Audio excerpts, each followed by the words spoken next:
family hour. Not that it wasn't before, but it's a family hour on every level. I have spawned. I have reproduced. I have experienced the miracle of life. And it really is a miracle. It truly is. It's just what all the stuff you hear, that's it. It's truly one of the most spectacular experience of my life. A kind of simultaneous death of a certain part of myself, an instantaneous rebirth, a strange form of confirmation of some theories that I had mixed in with a ton, a billion tons, a megaton, something beyond tonnage, the source of all tons of pure ego demolishing. You didn't know shit, man. Of course, that's not how it talks. It doesn't talk like someone ear beating you about ancient aliens at some rotten kegger. It talks in the language of flowers and the wind and of forests and of waterfalls and of the thing behind forests and winds and waterfalls. It talks like whatever it is that gold is reflecting. It talks like the source of sources, and it has a wonderful thing that it says to you, except the language that it speaks in is the language that angels speak. And the simultaneously beautiful yet somewhat frustrating thing about this particular language is that the moment you remember how to speak it, you instantaneously forget it because it only happens in the moment. And so in that way, it is somehow incredibly beautiful and yet somehow completely normal and truly transformative in the ultimate way. And also, it's scary as hell. And it is also incredibly stressful. And man, we're exhausted right now. We're tired. This little boy, he's so wonderful, but you can't, there's not like the normal kind of sleep is not happening right now. One of my friends explained it to me, the way he described it to me, is like, well, you've been to Burning Man, so you know what it's like to not sleep in the normal way. It's like that. Your sleep cycles, just whatever that was, or whatever the sort of rhythm of normal day-to-day life, that goes away. And you end up in this kind of very interesting primordial process that is just awe-inspiring and filled with so many incredible components and little. It's just, I don't know how to describe it. It's like, imagine like if the whole universe suddenly became like some kind of pouch filled with diamonds that had been harvested by a meteorite that was made of love. That helps you understand what it's like to see your son. And then your son looks like your mom who passed, and then you just have to start crying, because what else are you going to do? It's either cry or start speaking in tongues in the delivery room, which you definitely don't want to do.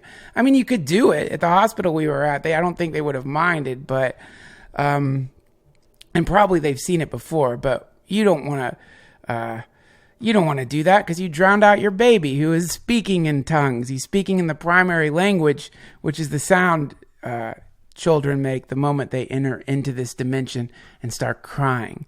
And that is not the kind of cry that I thought it was before I'd experienced it. It is truly a beautiful cry, the sweetest sound you ever heard in your whole life. And I could probably I could go on and on like this for probably 2 days straight, just making strange psychedelic analogies to describe the experience, and it still wouldn't help if you haven't been there. And I'm not saying you should go there necessarily. This isn't like some kind of like, we're not talking about just like this isn't a amusement park ride. And my God, I certainly would never have been equipped for it in different versions of me. But and I don't know if anyone could ever actually be equipped for it in any version of themselves, because I don't think anyone could do it on their own. It requires a community and help and surrender and God and gurus and whatever your particular source connection is, all that stuff, man. The rubber is really hitting the road here, sweeties. And so don't worry. I'm not going to go on and on about fatherhood at the beginning of every single one of these episodes. It's not going to literally turn into like the family discussion hour. It's not going to be the hymn of the obnoxious reproducer. I'm not going to blast you with the sonic equivalent of Instagram pictures of my darling baby. But I hope that you can not just hear the exhaustion in my voice, but also hear the awe, because that's what I'm feeling. A lot of awe and a lot of joy and a lot of fear and a lot of happiness and a lot of just everything. It's everything. It's everything. It's the atom splitting right in front of you. It's the, man, I could go on and on. I won't. I could just, maybe I'll just make an album of me describing birth, the birth experience, just me doing this. Yeah, that'd be a great one. Maybe put some drums under it. Let's see here. Get some drums going here and do a, let's see, maybe like a cheesy saxophone. There we go. Perfect. Yeah, that's it. Birth. It's like a giraffe blowing out a candle inside a black hole. Birth. It's like if you pulled a fish out of the mouth of Jesus on the cross, except it wasn't a cross. It was a fence in front of God's house. Birth. It's what would happen if a rainbow started crying, only it wasn't tears, it was rainbows. Birth. It's like a piñata filled with placenta that smells like something that came from a place that places come from. Birth. It happened to you. My loves, we have a glorious podcast for you today. Daniele Bolelli is back with us today, and we talk about birth, and we talk about death. But before that, I got to read something to you that was dropped into my backyard by a very powerful-looking crow. First this. This episode has been supported by my glorious benefactors over at Squarespace.com. It's 2019, and you are the universe flowering into time. Why not celebrate the fundamentally creative nature of your essence by creating a beautiful website? And believe it or not, universefloweringintotime.com and natureofyouressence.com are at the moment of this recording still available. All you have to do is head over to Squarespace and use their beautiful templates created by world-class designers to form your brand new site.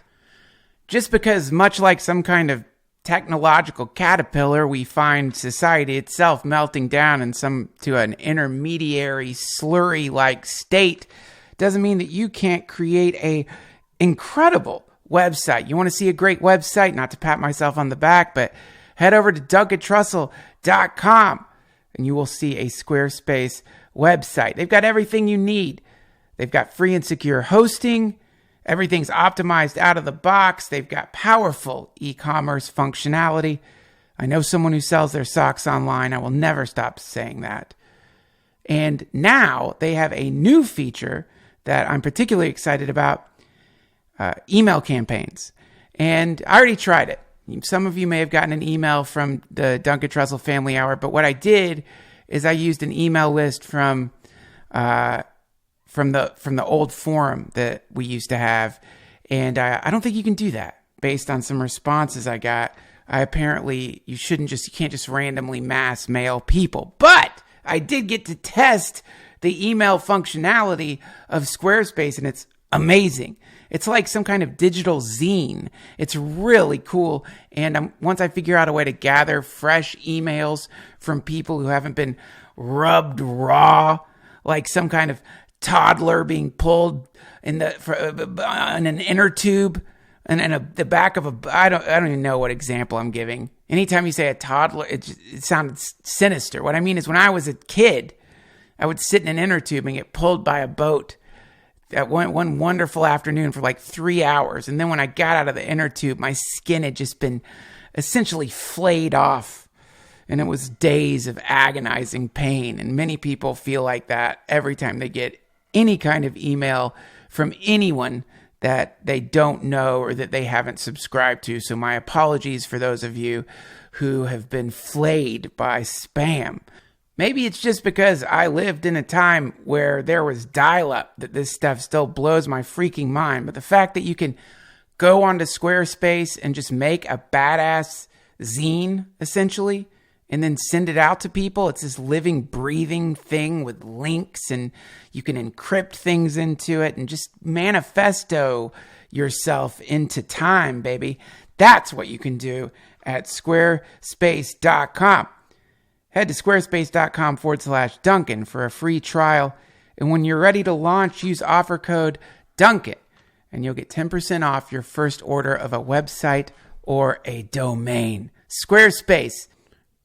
Bend the square time-space continuum with your beautiful website. Thank you, Squarespace. Also, a sincere thank you to those of you who have subscribed over at patreon.com/DTFH. I did my first video podcast recently with Raghu Marcus, and it's sitting up there at Patreon. It's a unlisted YouTube link. And I'm going to be doing many more of those. And also, if you subscribe at Patreon, you'll get commercial-free episodes along with access to our Discord server.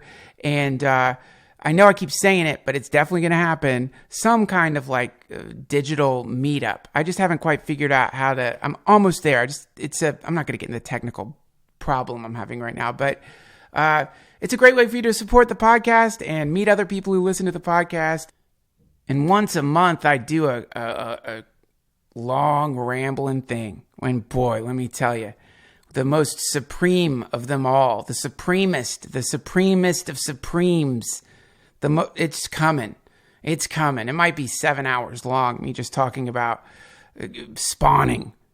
But yeah, you get one of those a month too if you sign up. It's patreon.com/DTFH. And if you're interested in getting some DTFH gear, head over to DuncanTrussell.com and pick up some Stop Drinking Crow's Milk stickers. Lots of other stuff is there too, but I think before you are even thinking about what kind of t-shirts you're going to wear, you need to make sure that your neighbors know where you stand on the issue of crow's milk. And I've mentioned it before, I have disavowed, I am neither for nor against it, which is why you'll also find drinking crow's milk bumper stickers at DuncanTrussell.com if you're someone who enjoys that tangy milk of the crow. Speaking of crows, I've been feeding unsalted peanuts to some of the crows in my neighborhood. They love unsalted peanuts. And I saw one of the crows, I think it must be their leader, drop some sheets of paper into my yard, and I picked them up, and this was written on them. One of the many interesting things about corvids is that they give gifts sometimes. If you feed them, they'll bring you, usually it's shiny things, used condoms, lottery tickets, Bitcoin scanners. But in this case, looks like I got some kind of manifesto, or at least some pages from some kind of manifesto. This is what's written on them. There are many animals who can travel through the various portals and hyperspace hubs that exist within the realm of the Dark Plunger. Rabbits, for example, can merge into grass and enter the jade realm of Swaddlevost. This wild land is the same place the gypsy children go when they dream. There are beautiful windmills there, and I can't read much because there's either blood or some kind of red paint on this part of it. And of course, poodles and all variety of small dogs can travel to Slanton Valley, but crows are the only creature that can actually fly through the crack in the Dark Plunger. Of course, the great mystery here is not just that these corvids can exit from our universe completely and travel into that sweet land that lays beyond, but that they choose to return here. To quote Abe Lincoln, only madmen and children understand the motives of crows. I agree with him completely. I spent some time interviewing both children and madmen in the hopes that they would relay why crows choose to return to this dimension. But as you know, madmen and children have sworn many oaths, and to my knowledge, the secret of why crows come back to this realm by choice has never been revealed. Fortunately, we can look to science for answers to other questions regarding the habits of crows, but we will only know what they do while they are under the dome, so to speak. We'll never know what happens to them after they fly through the crack. For example, it has been documented that crows give gifts to humans from time to time. Certainly, that's what this is. In the early days of Corvid research, it was thought that these gifts were meaningless tokens of thanks, shiny objects of no symbolic import. But now we know that crows' gifts contain within them a vibrational dream codex that can be decoded using a Stelnex 14 quantum computer. Because there are only 2 of these machines in existence at the moment, and because access to these machines is difficult to achieve, we only have this transcript originating, I think, from a bottle cap that was left on the doorstep of Simon Windler, the crow boy of Berkshire. It appears to be the lyrics to a song. And then I can't make it out. It just, or maybe it's in Sanskrit. It does not seem to be written in English or any language that I'm familiar with. The study of crows has been funded by the Crow's Milk Lobby, not because they have any interest in collecting the poems of crows, because they want to discover how to induce lactation in female crows in captivity. Thousands of unforgivable experiments have been performed on female crows by the dark scientists. Okay, well, I'm not going to keep reading.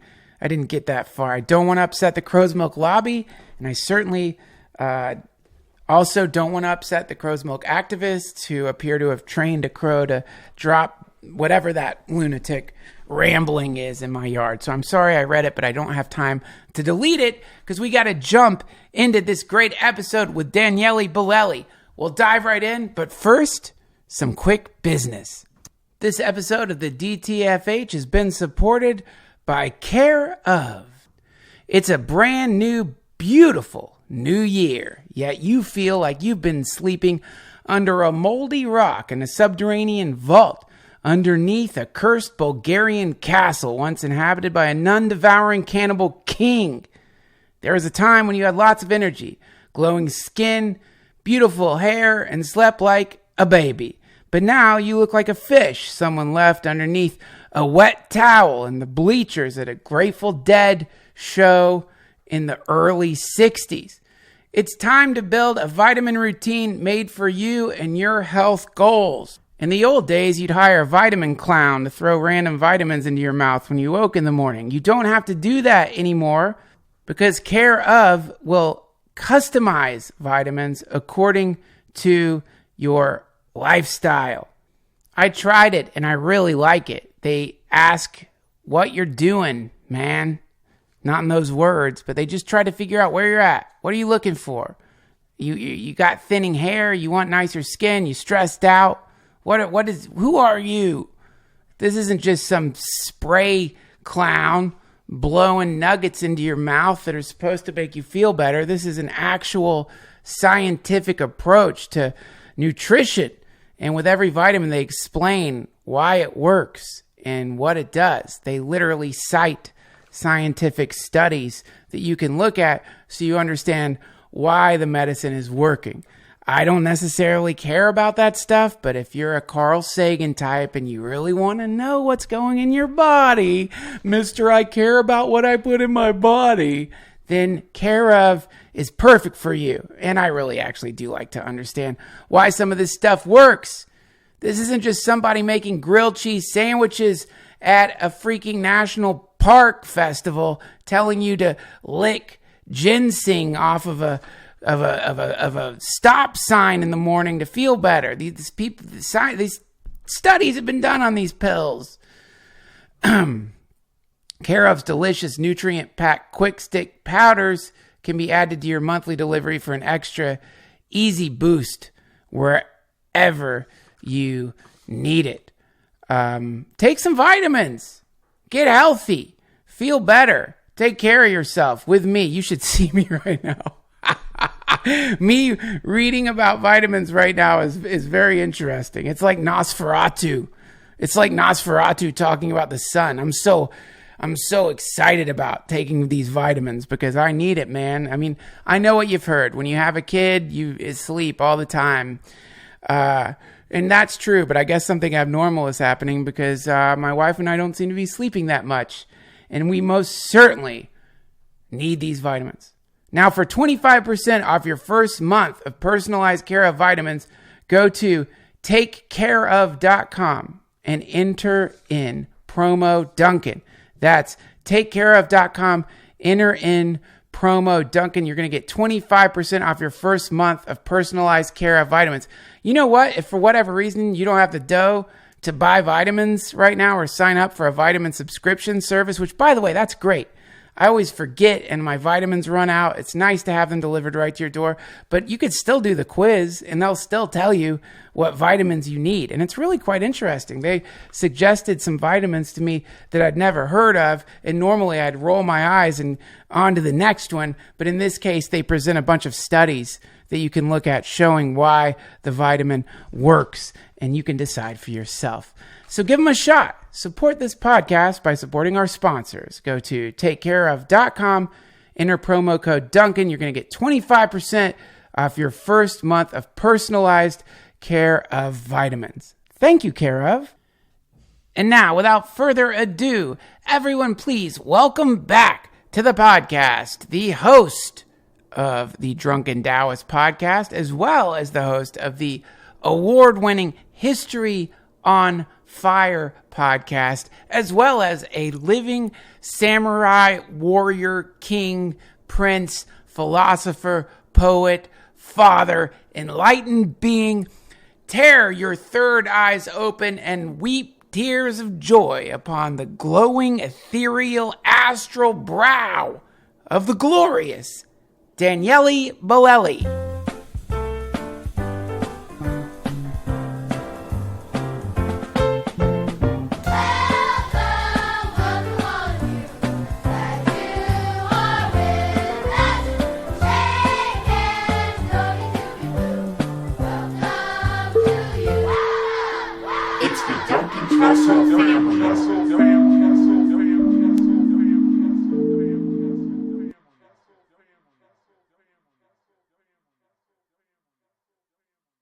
Sweet. My God, it's good to see you. It's good to see you, my man. You are the first friend that I have seen since I became a father. Holy shit. So I'm still like, I'm not even alive yet. I'm like I'm Lazarus being pulled out of the tomb right now. It's the trippiest thing. That is super exciting. And you know, man, it's like so psychedelic and so bizarre. And also so exactly what everyone says. Right. But it's kind of like if you'd never seen an ocean and you heard people talking about it and they're like, well, it's massive. It's like rain, but it's on the ground and it moves in these shapes. And it's like, yeah, I totally get it. I know exactly what you're talking about. And then you see it and you're like, yeah, no, that's not what I pictured. Right. It is the most accessible secret society. Right. Of all time. Yeah. Because there's only one way in, which is to have a baby. Yeah, usually that's how it works. And there's a secret on the other side. But everyone said the secret over and over again. You'll never know love till you have a baby. You can't understand love until a child comes. It makes you feel like you're real. Right. It turns you human. You hear all that shit being blithered and blathered out of the mouths of frothing breeders when you're a cynical person who like I have been for the majority of my life, and you think you're daft. Yeah, you're full of shit. What are you talking about? Yeah. You sound insane. Yeah, of course. What do you mean? Are you creating some kind of hierarchy of existence where those who make children somehow know more than those who don't? If so, you're inviting massive overpopulation. You are. And yet, it's all true. Yeah, and I think that's what's funny, that yes, it is true. On the other hand, it's funny how many people clearly, if they do get that vibe, it's a brief, fleeting thing because they are horrible parents. Right? So where clearly something in the wiring doesn't fully connect. They may have the moment where they go, oh, you're so cute, I love you, but then they don't show it in action, right? Right. Where they are just terrible. So there's that too, right? People who have that, who want, maybe they think they want it, but then when they are there, they just, some neural connection doesn't quite click, or maybe they just don't have their shit together, Well, they want it like, it's like when Beverly Hills Chihuahua comes out. Right, exactly. And I want a Chihuahua. Yeah. And then they get the Chihuahua. And 3 days later, the Chihuahua is like just not eating. It's their, shitting on the floor. Getting eaten by their anaconda or whatever. Yeah. I got an anaconda, now I want a Chihuahua. Yeah, I took already 72 great selfies with the prop. Can we be done now? Can you be 18 already? Oh, that thing too. Yeah. I know. Yeah. Well, and clearly there's that element to it, which is so far, man, and anything I say is obviously just noob city, and what the fuck do I know? I know nothing. But that's one thing that's gonna be insanely good, is the fact that in the future you can jump back to this very podcast right here, right now, and go like, holy shit, that was when my life had only switched by like 3, 4, 5 days, whatever it is. Right. And that's never going to happen again. It's like 20 years from now, it's going to seem so foreign, that concept. It's like, of course, that child has been there my whole time. Yeah. Was there alive before? I don't even remember. But right now is the first time you get to hear your voice when that shift is happening. Holy shit. So that's going to be trippy. Man, weird. Yeah, it's like, one thing we have in common is that, and now we do have in common, before we didn't. It used to be that you had been initiated into the cult of life and the cult of death because you have experienced both. Sure. Whereas for me, I'd only been initiated into the cult of death. I have a very sad familiarity with what it looks like, how it goes down, and the process. Mm-hmm. And from that, I had developed an imbalanced philosophy of existence. But you have had this very balanced understanding. You've seen both sides. Yeah. And one thing I've noticed is that they're opposites, birth and death, and yet there are all these similarities in the way they manifest. In which way? Do tell. So with birth, we have the doula. Mm-hmm. With death, we have hospice. Sure. With birth, we have labor pains. Yep. With death, we have the various manifestations of the ending of so many processes, right? And with birth and with death, in the beginning of each, there is a seemingly melting down of the personality of the identity. In the case of birth, the identity hasn't been formed yet. In the case of death, the identity has dissolved prior to the moment itself. And you can't have one without the other. They both depend on each other in the sense that if no one died, then there wouldn't be any resources. Yeah. And I'm sure there's a million more things. Those are the... and most importantly, and most interestingly to me, is that a baby and a dying person have the same kind of emanation coming out of them. There is some kind of radiant, beautiful, sweet energy coming out of them. The baby is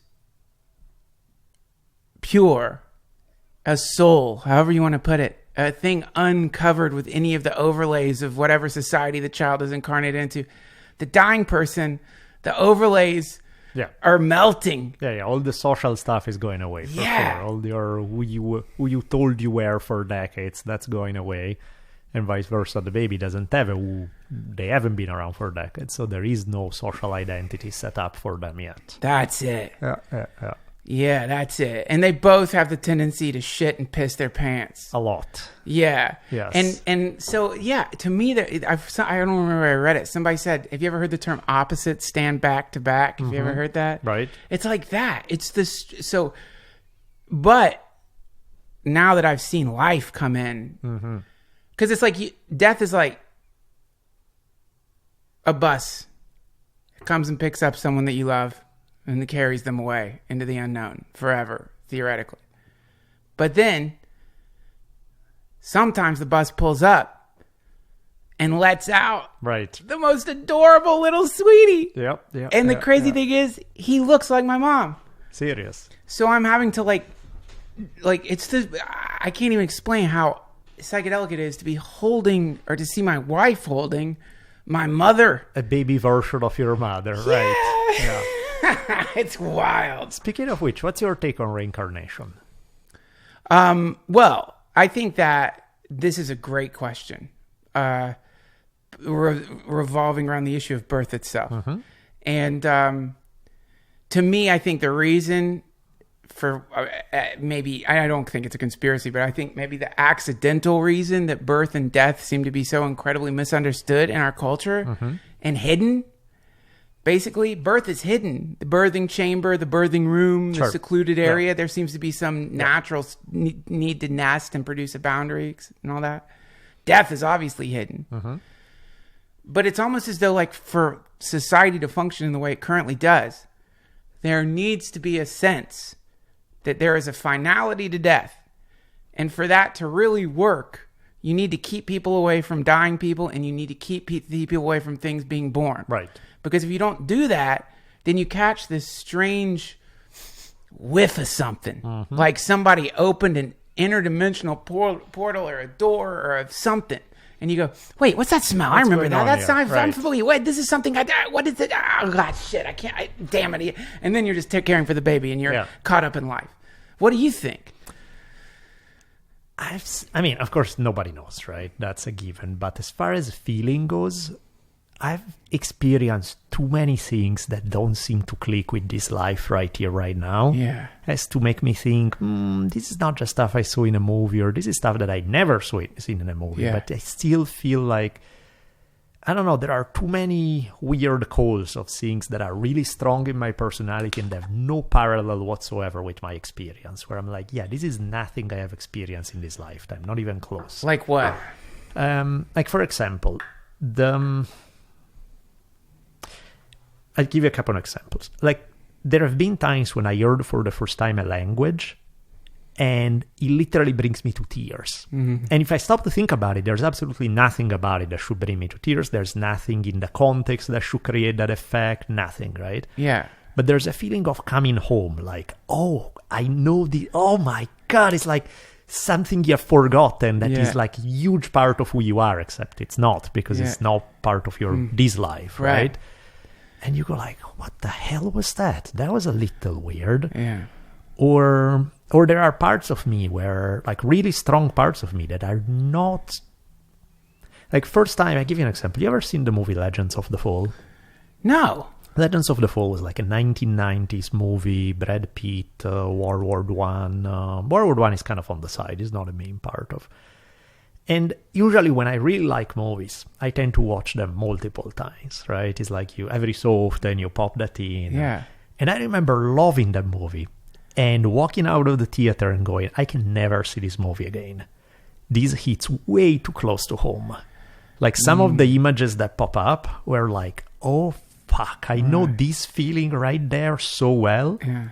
And then I go back and I'm like, how do I know that feeling? There's nothing in my life that's even remotely close to what I just saw there. Yeah. Why does that thing hits a button that feels so more real than most of the things I've experienced in my life? Yeah.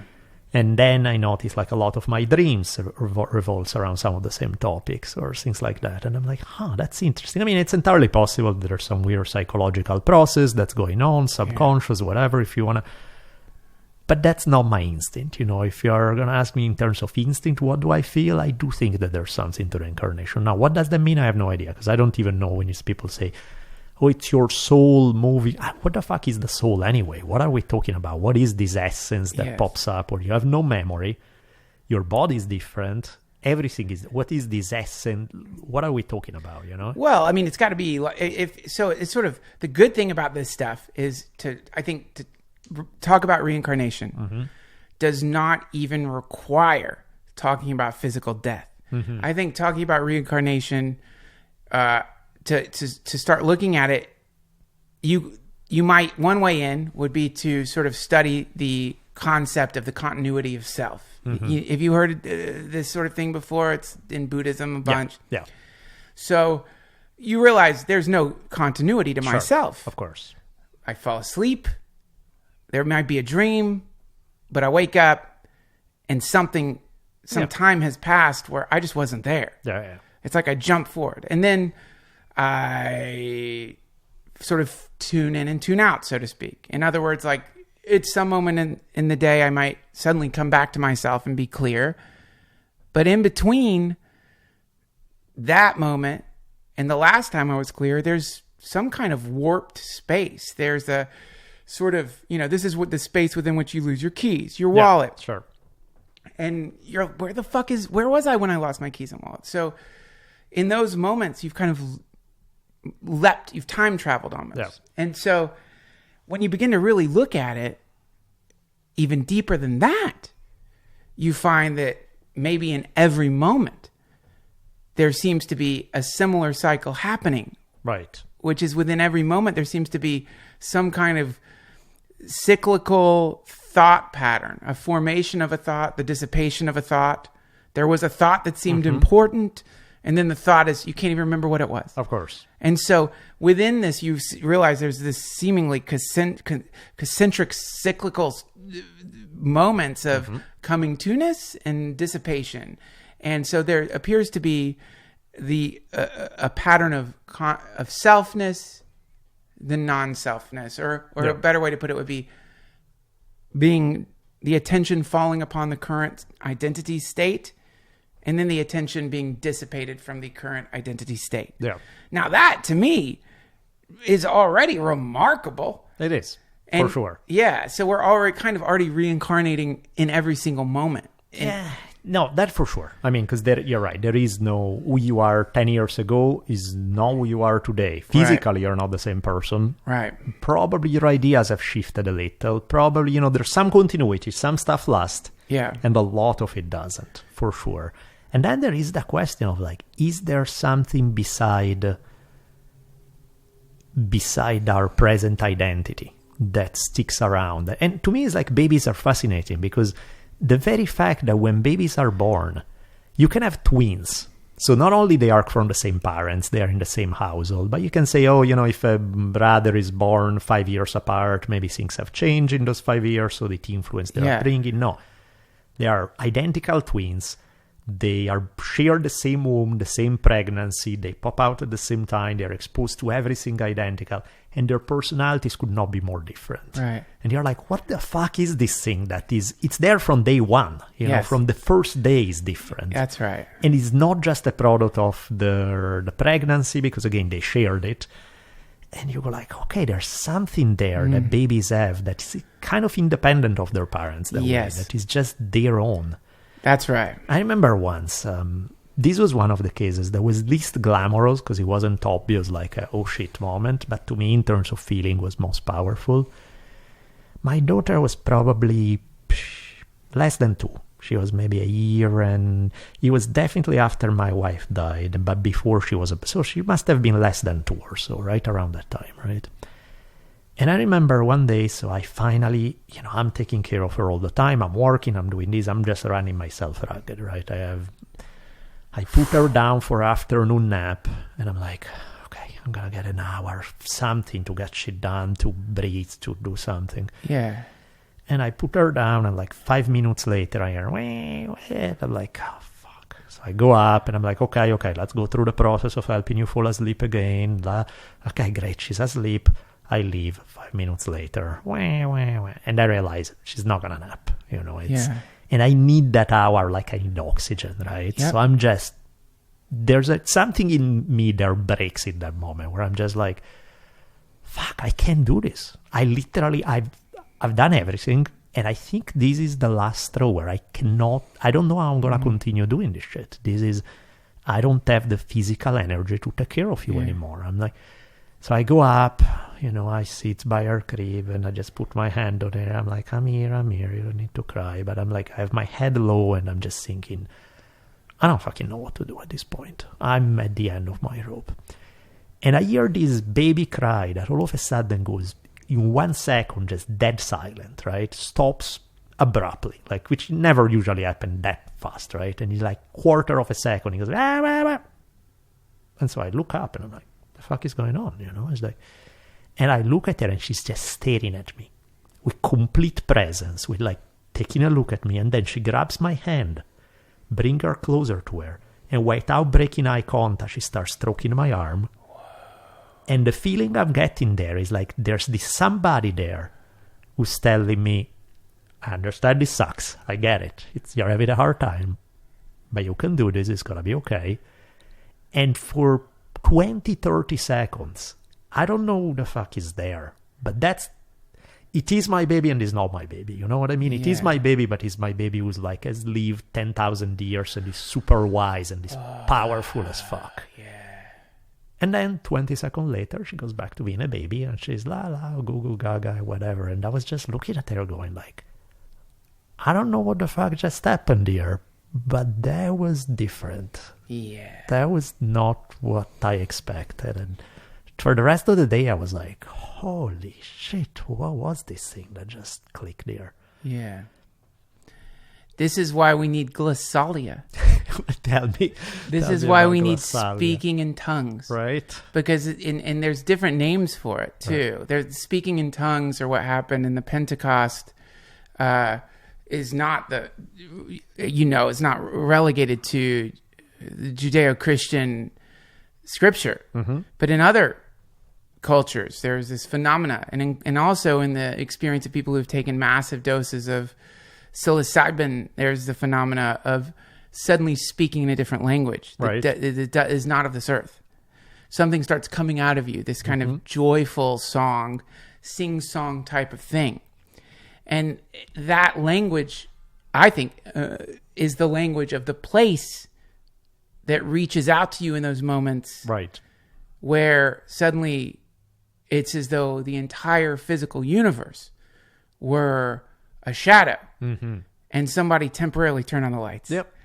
Yeah. And in those moments, there is, I think, a commonality in the way people report these experiences. And usually I felt like I was coming home. Mm-hmm. Usually there's some sense of being flabbergasted, beyond flabbergasted. Sure. A sense of, wait a minute, is this whole thing I'm doing here some kind of gag or something? Right. Like it's a sense of, it's what do they call it? The cosmic smile. Yeah, of course. And where in those moments, it's like you're given this very quick, just enough view of a thing. Of course. Also, within that is a healing energy. Usually, you get healed for a second, just enough, little balm rubbed on you, just a little balm, a little ethereal oil rubbed into your soul for a second. Yep. We had to, there was this, it's very common. Our child has a little jaundice. He's better now, but we had to take him to put him under these lights at night. And it was not what you want to have happen, because definitely. When you're in the presence of your newborn, it's just joy and delight, and you don't want to go around doctors. And so this is an intense moment for us, and we're just new parents, and we're just experiencing this realization of like the potentially with a newborn, the situation is volatile. Oh yeah, there is the potential for all kinds of things to happen. Yep. And so we're in the experience of this, and we're driving, and man, I get a text from someone who lives with Ram Dass as we're driving to the hospital to put our sweet boy under these lights. It's Ram Dass, and the wonderful people who live with him. And they're singing happy birthday to him. Sweet. But they're saying happy incarnation, Forrest. That's awesome. And in that moment, first of all, when do you ever get it? In the entirety of my life, I've never gotten a song from my Ram Dass. Right, of course. But in the fact that it lands at the exact moment when you would want some kind of comfort. Yeah. And in that synchronicity, there is not a dismissal of the reality of being a parent. There's not spiritual bypass or nerfing of the situation. The situation is as serious as it was before. Of course. And yet, there is this little twinkle in the eye of the universe saying, no, it's okay. There's something else going on, And that, to me, that is where surrender must happen. Mm-hmm. Or the thing when you hear faith or all that stuff, right? Because, I mean, ultimately, you don't know and you're never going to know, and no matter how much, it's not going to happen. But those moments are the ones that remind you, holy shit, there's something else going on in this universe beside, you know all too well, I'm not a big fan of organized religions and all of that. But at the same time, by the same token, I can't really make my home in a super materialistic viewpoint because that's not my experience. I've experienced so much shit that does not fit in a hard materialistic worldview. That is just, I would be lying if I bought into that either, because it's not what I've lived through, Right. Well, this is actually one of the very interesting aspects of incarnating in the material universe, is that during the very temporary time that we're here, because the material universe has density as one of its qualities, within that density is the tendency for the material universe to want to encompass all things. Mm-hmm. So devotees of the material universe, and there's many different names for them. Sure. I think, what did the Buddha call them? Worldlings? I've also heard the term Mayavadis. Mm-hmm. But these are people who are deeply engrossed in the material universe. Yeah. So the way from the quantum states to the Kardashians to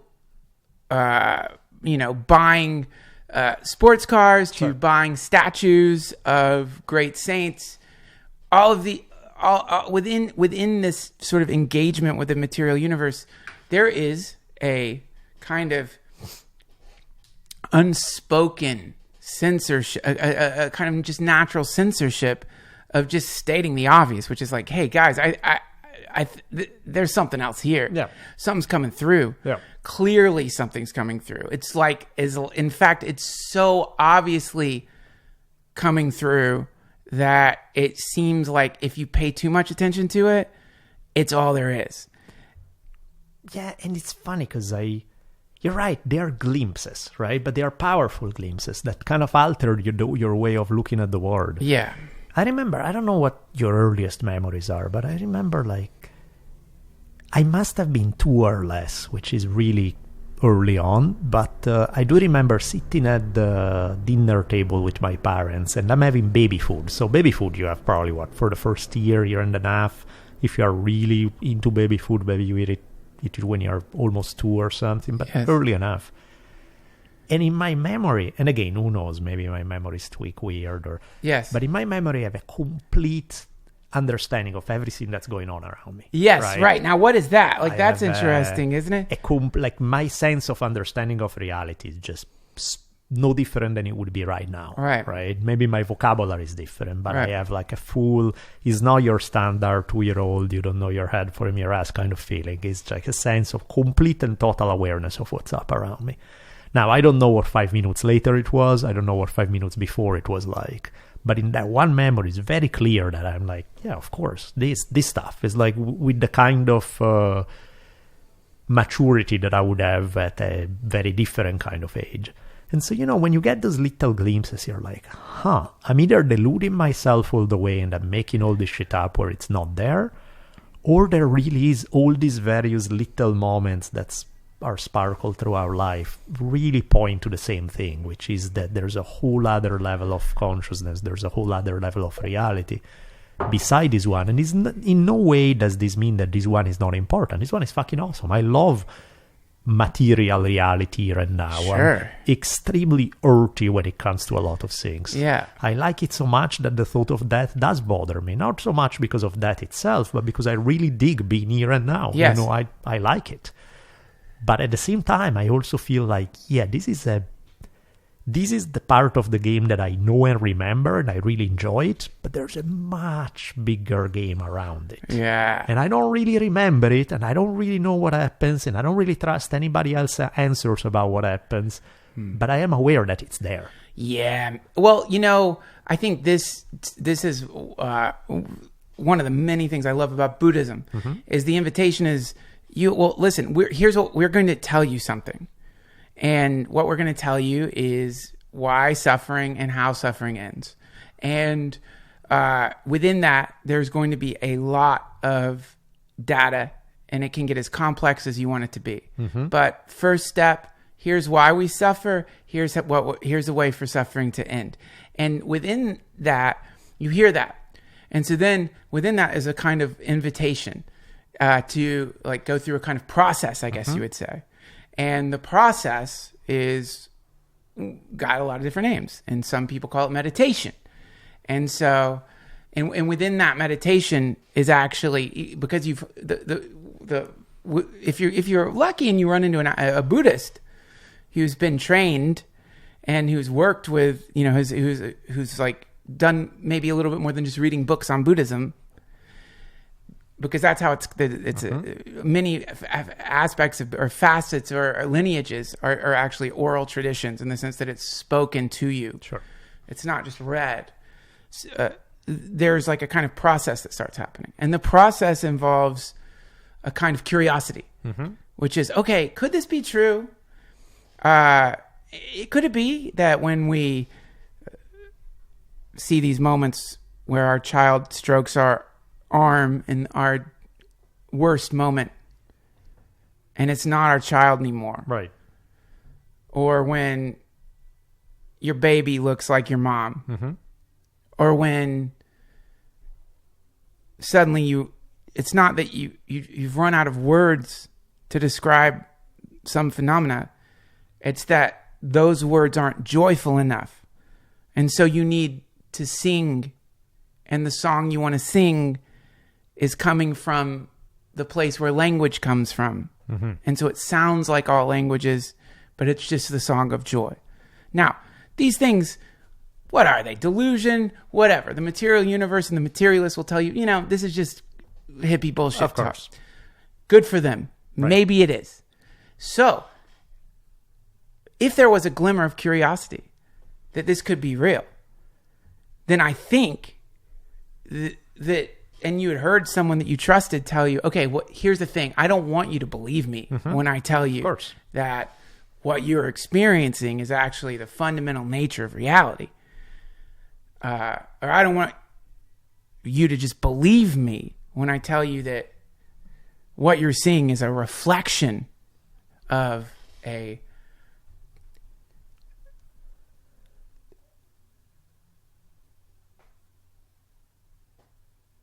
transcendent reality, or a reality that, as Pema Chodron puts it, we're the sky, we're the blue sky, everything else is just weather. Now, what? The entire material universe itself, you're saying, is like a cloud? The stock market, my car, my family, and all this, you couldn't just be a cloud. You can't be telling me it's mist. Right. Now, if you hear that from someone, you know, screaming on the side of the road and like throwing cans at cars, a lunatic, you know, that's one thing. But if you hear it from enough people who don't just seem feel it like academic, but actually seem to be somehow happy in a real way, then I think that you owe it to yourself to explore the process they're talking about. And what they say is, well, one thing you would do is you sit still. And you'd start doing this every day. And you find a teacher who knows a little bit more about this than you. And you work with the teacher. And then see what happens. And somewhere within there, you might begin to experience something that where you don't have to have a fucking baby or watch your wife or mom or dad die to experience it. Right. It may be that right there in front of you in every single moment, right there in front of you, is that thing that in the most rarefied and quite often catastrophic situations appears. That it can show up, definitely. Let me ask you a Buddhist question. Actually, before I ask you a question, depending on how we translate it, like for the whole essence of Buddhism, that you were referring to earlier, the Four Noble Truths, the various steps, how do you translate it usually? Like what are because some people use the word attachment, some people use the word passion. Like, what's your thing? Like, okay, so some, like the most catastrophic, say life is suffering. The more mellow say suffering is inevitable in life. There are various ways to look at it. Right, exactly. So let's start with that. What are in the 4 steps, how do you phrase them? Okay. So first of all, this is unfortunately my familiar, and this is something my teacher talks to me about a lot, which it points out a lot, which is like everyone seems to be way more into the first 2 than the last 2, which is interesting because suffering we can like really get into, but like the end of suffering, what the fuck is that? So dukkha. We hear the first, and I think what's cool about it is it can function on wherever it clicks with you. That's where you need to be with it. Sure. So when you hear life is suffering is what you hear. Life equals suffering. Now that for some people that doesn't click at all because they're young or they have something happening that's nice or they're in this nice situation. And so they look at the round, they're like, "No, what are you talking? That's a very pessimistic way to see things, friend." So I think that for some people who are in like, who are in turbulent situations, that can make more sense. To young people, that can seem absolutely just cynical and pessimistic and ridiculous. But as I've heard it described to me, one way to replace life as suffering, you could say wobbly wheel, which is when you like if you were riding your bike and the air was a little flat in it. This is my teacher, David Nichtern. David Nichtern, if the air was a little flat in the tire and you're riding your bike, something feels off. There's a little offness to things, right? And kind of like, what's good? Things seem a little out of balance here. So the best way to put it is, I call AT&T because I want to get my internet installed. AT&T, when I'm on the phone with them, somewhere within the 30 minutes I've been trying to negotiate this thing that seems like it should be more simple, the phone gets disconnected. I scream at my ceiling or something. What the fuck is happening here? As though that doesn't always happen. Sure. Whenever I get on the phone with some kind of cable provider. Yeah. As though that just isn't the way it is. I act as though this is the first time this has ever happened. Yeah. And yet the reality is the state of things in the place that we currently are at is wobbly. And this is what gets translated into impermanence. Sure. But really it's just things here are kind of like slippery and they don't really work out. They sort of like, the ball, it'll go into sometimes, but a lot of the times, man, it's foul balls and things are dinging and donging a little slightly out of tune. So this would be life is suffering, which is just more like, it's kind of like things are a little wonky here. And I mean, it's a given that even if you don't want to say life is a suffering, it's undeniable that suffering is an unavoidable aspect of life and a rather big one, right? So that's just like, there's not even an argument about that's like a self-evident statement. So it's like, I don't think it is for some people. Really? Yeah, I don't think it's self-evident for some people. I think that suffering is a very heavy word. So when some people hear suffering, they think, what, am I fucking Job? What are you talking about? Right. Suffering. Well, bad shit happens to everyone at some point. Yeah. Well, so yes, but for you, it's self-evident. And for me, it's self-evident. But what's interesting about this is that it actually, for some people, might require a little bit of exploration. Okay. Because hearing, oh, life is suffering, what does that even mean? I take hot baths, I get a nice quiche. And I get that. That's why I don't particularly like the life he's suffering, because it makes it sound like that's all that life is. Whereas clearly, of course, as you say, yeah, I take hot baths and there's all these others. Life is awesome. What are you talking about? I get that part too. That's why I'm not saying that's not real, but it's like, in addition to all that, there's also a shitload of suffering. That's just how it goes. It's like all that stuff you're saying is true, plus there's also this other stuff. So that's like, okay, so we're there. Then there's the whole suffering is caused, and again, depending on how you translate it, either by desire or attachment to one's desires or something like that, right? And probably attachment may be a more refined translation, because desire make it sound like having desires is bad, and having desires is inevitable. You're human, of course you like. Well, I think for this, the second noble truth, it's good to like dive into the wheel of life and to look at that cog in the center of the wheel of life. And what we see there is usually three animals that represent aggression, desire, or attraction, and aversion. So this is what much of our suffering spins upon these three components, which is that in any given moment, the thing that has brought us to take the hot bath is that we wanted to get in the hot bath. But then when we are sitting in the hot bath, what happens? Well, the water gets a little cool, doesn't it? Sure. And now we got to heat it up so we can be comfortable again in the hot bath. And now not only is that happening, we're in the hot bath, but suddenly it's like, you know what? This isn't really relaxing me that much. And then we think about Terry. I can't believe fucking Terry did that to me. Why did Terry's always doing that thing?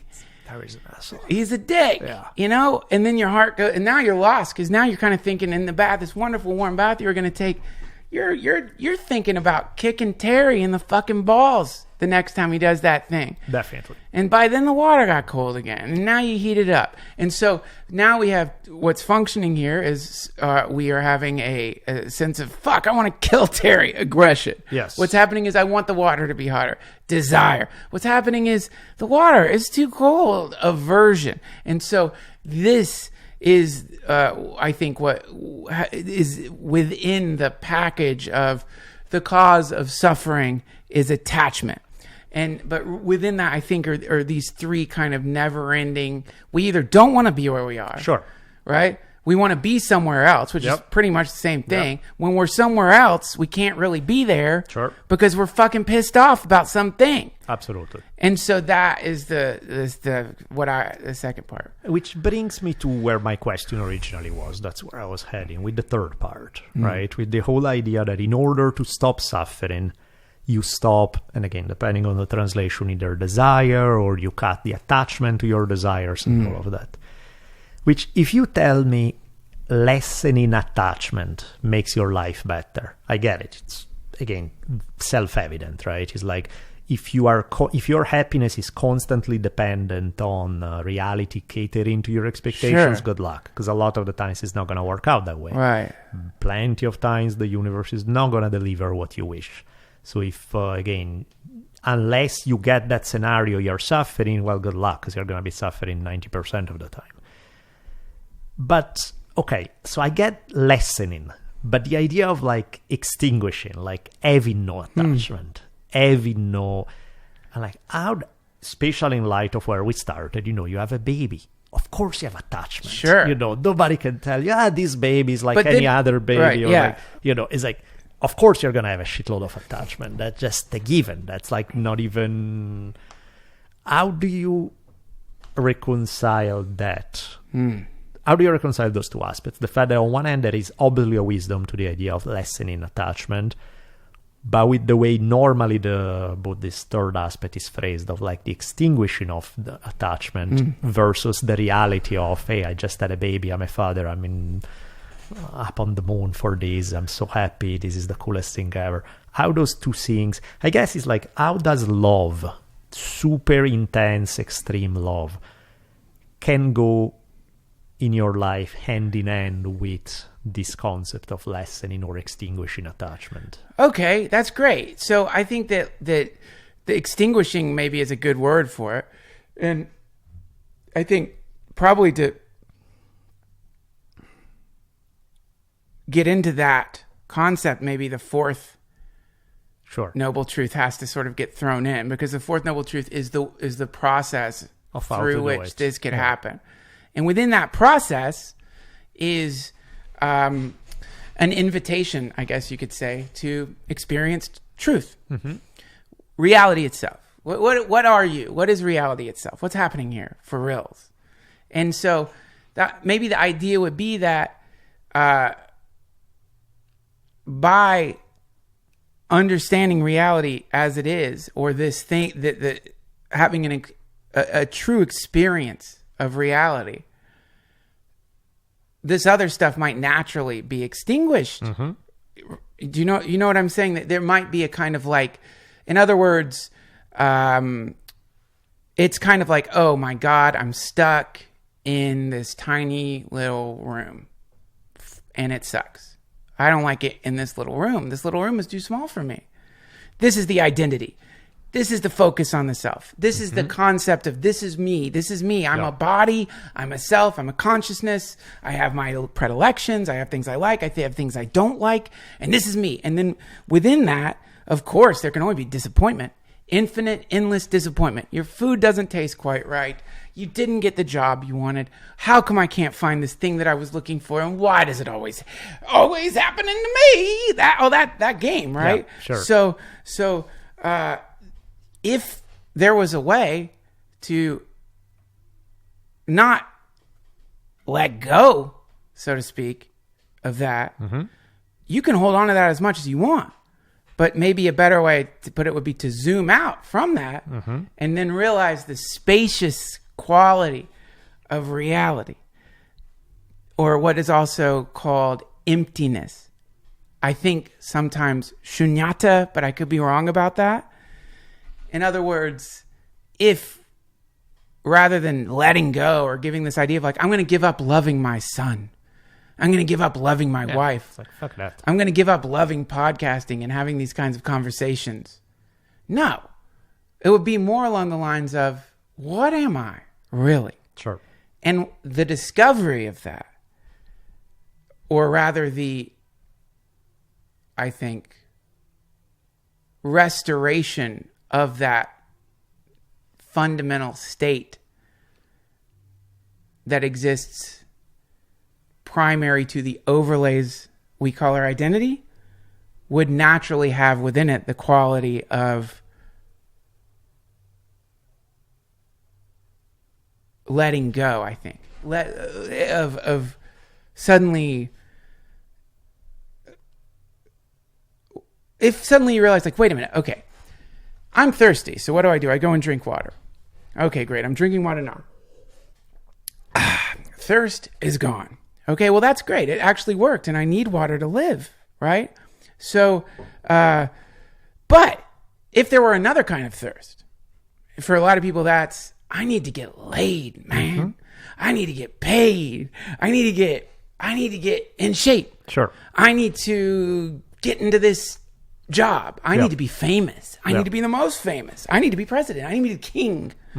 I need to be the queen. And these kinds of things, if through just a sense of mindfulness of watching, you begin to realize, wait a minute, every single time I get to one of these places that I thought I wanted to be, nothing changes.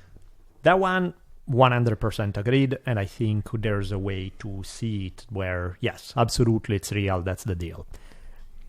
The part that I find tricky is the real deep source of love for, let's say, a person, in this case, like a kid, right? Yeah. That's not like, oh, I have this flimsy ego-driven desire to be famous or whatever the fuck. It's nothing to do with... That's like a more primal thing. Yes. And yet, precisely because it gives you so much, it also what your happiness can go up and down. Like, it's completely out of your hands because you're so tied to this something else outside of you. Yeah. And so the paradox of loving without attachment... It's one of those that, like, good fucking... I mean, you can love without attachment some random lover that you run into and you have this amazing meeting when you do, and then you break apart and it's fine, and then you meet again and it's awesome. love without attachment is awesome, is great. That's different. That's not going to be the way with your kid. Let's take the word attachment and put it aside for a moment. Sure. And now let's say love without fear. Okay. So let's go there first. Yeah, that's a good one. I think if we can love without fear, then that's going to be in other words, with my child. Sure. If I can give my child as much love as not give, that's the wrong way to even put it. So this is what I think. This is what I'm being taught, and this is what I've in some small way experienced in a slight way. I think you would say there is a fundamental goodness to reality. So Chogyam Trungpa talks about this in his great book Shambhala, the way of the peaceful warrior, or something. The way of the warrior's way. I don't know. Whatever. Shambhala. Chogyam. Look it up. Yeah. But so before you even get into like stories of who I am, this is my son, and I am a man, and this is my child, and I'm a then, this is a thing. So start with this. Look wherever you're at right now. Just look, right, in any color. It's beautiful. Beautiful. This color is beautiful. The color of the table is beautiful. The way your hand touches the table and you feel that contact with the table.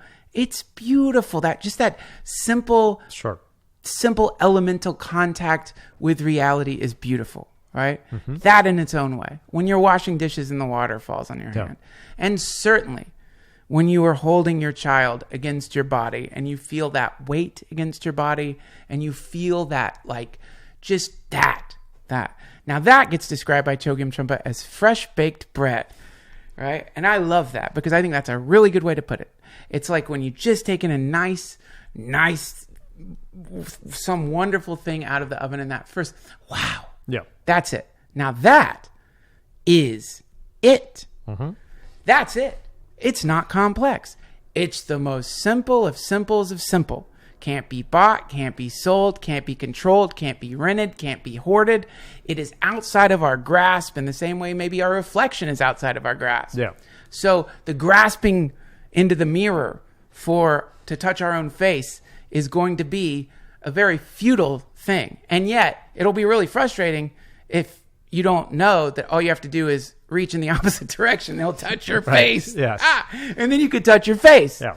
But if we're all grasping at the reflection of the sweetness in our children and our lover and our job, then we are going to be frustrated in the same way a person reaching for food that was reflected in a mirror is not going to get a good meal. Yeah. Do you hear what I'm saying? I do. So in this way, I think the cultivation of a connection with the fundamental goodness of things would not create an ambivalent state or connectivity with our children or our lovers or our friends, but in fact would make it so much bigger, so much more real, so much more spontaneous, and certainly far less frightened. Right. That makes sense. You even got the dogs excited with this brilliant statement. So I've got it. Basically, like when I say something, no, it's the Instacart, but it's going to be taken care of right now. But so that, because it's like if I'm sitting across from a thing that I really love, and I am also terrified of losing that thing. Yeah. Of course. Then a shadow is going to fall upon my actions. Of course. That, I think, is what I'm learning about Buddhism right now. It's so fucking hard, right? Because it's just such a human thing the more you love something, the more you are scared that it's going to get taken away. And in an impermanent world, well, odds are, it will get taken away at one point or another. And so there is that constant, fuck, today is the day, is right now the moment, is it gonna change, is it going to, I like it the way it is now, I don't want it different, I don't want it, and again, you are with the full understanding that you are in a world that's constantly transforming, so where things, if you fall in love with what it is right now, that's awesome. Problem is, it's not gonna be that way in a day or 10 or 10 years or something. Stuff is not gonna work out the same. Well, we got it. So this is where the practice comes in. Yeah. Because what are you practicing? And so that practice would be, if I'm saying, and I am saying, in any moment, in the same, like we've discovered this recently, unfortunately, You split the fucking atom, and it like the energy that gets released. Oh my, it's fucked. Yeah.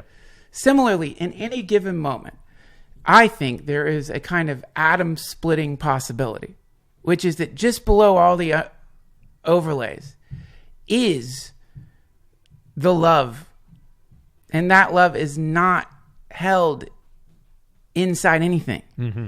And so, yeah, it's all going to change. Of course. But if you start spending time exploring this present moment by stopping for a second and listening, not just with your ears, but with everything, and be here, not like you're not putting yourself in a hypnotic state. Sure. But the term I like to think of is poodle nose. When I'm sitting outside and I look at my poodle's nose, this poodle is fully in the moment. Its nose is like, it's right there. Poodle nose. And like that kind of state of being connected, facing the blast furnace of reality. Within that, there is suffering. And within the exploration of that suffering itself and the removal of the story of why the suffering is happening, but just the pure experience of the suffering state itself, fuck the story. Yeah, whatever, you did a thing and it got the thing and you did the thing. Just for a second, peel it away and experience the suffering as it is. Right. This is contact with truth. Mm-hmm. And then by going into that, you realize, oh, wait, suffering seems to be the other side of love. Right. If I just flip it over or go through it, on the other side is, oh, wow. Sure. And that's where we are. Mm-hmm. And they both exist simultaneously. Yeah. But, you know, if we're going to get through hell in Dante's Inferno, what do you got to do? Yeah, and I think that's the very concept is where many people get turned off by Buddhism, because they feel like, oh, then in order to suffer, I cannot experience love. I need to be this cold fish who goes through everything, goes through life without... Because inevitably, if I'm going to be in love with something, that means I'm going to be attached. My attachment is going to bring misery. So I have to stay away from passions. I have to stay away from emotions. I have to stay away from excitement and be in this cold soul that's neither here or there. And that just and that's clearly not particularly appealing. This is why we need to go hang out with some Buddhists. Because if you hang out with some Buddhists, or just go online and pull up some lectures of Buddhists, they don't look like cold fish. No, exactly. They're like little loaves of fresh baked bread talking. There's true joy in them. And then you see, wait a minute, they're not like comatose, numbed down, Novocaine. No, exactly. But with Buddhism, it's not like other things. It's like Buddhism is like you could say a kind of cosmic gym. The weights are there for you. You got to go in. Yeah, of course. Yeah. I'll tell you, since we're going to wrap up, I'll tell you a story from my new favorite Zen master, who doesn't know that she's a Zen master. My lady, Savannah Riem, this is what happened for New Year. So she's getting sleepy. She's yawning. She looks up at the clock. She noticed that it's 11:54 p.m. 6 minutes to midnight, the New Year and everything. What does she do? She goes to sleep because she's sleepy, right? Yeah. It's like, if you tell me that, you do that at 10 p.m., I get it, right? It's like, okay, I'm fucking tired. Wait, you're talking about New Year's Eve? Yes, New Year's Eve, right? It's like, it's 11:54. If you brush your teeth twice, you make midnight, right? Yeah. And then there's, the New Year or whatever. And she's just like, clearly what the calendar tells her, what social conventions tell her she should be feeling excited about is like, I'm sleepy. When I'm sleepy, I sleep. It's very simple, Yeah. The fact if it's 11:54 or is whatever, has no bearing on the fact that I'm sleepy and I want to sleep now. So, good night. And the best part about it is not done with a sense of rebelliousness or, hey, look at what a cool punk thing I do that's different from everybody else. Just like, no, I'm just sleepy. And so I'm going to go sleep. Good night. Yeah. I love like it. That is a koan. Right. And you are a walking koan. And the fact that you swept in here and just came when I texted you, I didn't think I'd summon a Bolelli. You managed, you see? An angel has appeared. All that training, you managed to just put 3 words in a phone. It works. And Bolelli summoned. It was all worth it then. How can people find you, sir?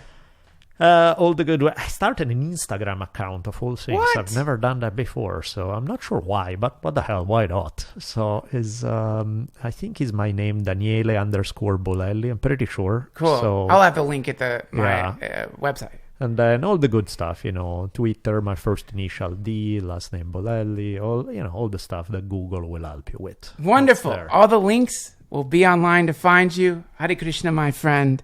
I'll see you soon. That was awesome, dude. That was fun. Little Buddhist dialogue. Yes. Thank you so much for listening, my lovely friends.